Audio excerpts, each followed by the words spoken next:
ತಿಂಗಳ ಬ್ಯಾಂಕ್ ಅಕೌಂಟ್ನಾಗ ಬಂದು ರೊಕ್ಕ ಬಿಡಬೇಕು. ಇಂಥವು ಮ್ಯೂಚುವಲ್ ಫಂಡ್ಸ್ ಯಾವ ಬರ್ರಿ ಈ ಶಾರ್ಟ್ನಾಗ ನೋಡಿ. 3 ಮ್ಯೂಚುವಲ್ ಫಂಡ್ಸ್ ಇದ್ರೊಳಗೆ ನೀವು ಇನ್ವೆಸ್ಟ್ ಮಾಡಿದ್ರೆ ತಿಂಗಳ ನಿಮ್ಮ ಬ್ಯಾಂಕ್ ಅಕೌಂಟ್ನಾಗ 3, 4, 5, 6 ಸಾವಿರ ರೂಪಾಯಿ ಬಂದೇ ಬರ್ತಾವೆ. ಯಾವ್ಯಾವು?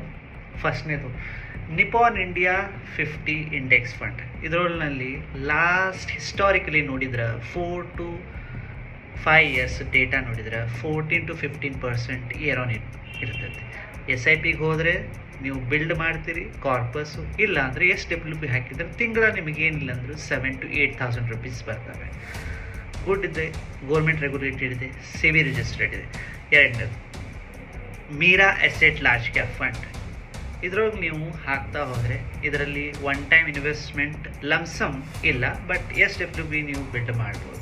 SWP ಅಂದರೆ ಏನು? Systematic withdrawal plan. ಕಾರ್ಪಸ್ ಒಂದು ನೀವು 10-15 lakhs ರುಪೀಸ್ ಹಾಕಿದರೆ ನಿಮ್ಗೆ ತಿಂಗಳ 7,000 to 8,000 ರುಪೀಸ್ ಬ್ಯಾಂಕಿಗೆ ಹಿಟ್ ಆಗೇ ಬಿಡ್ತದೆ.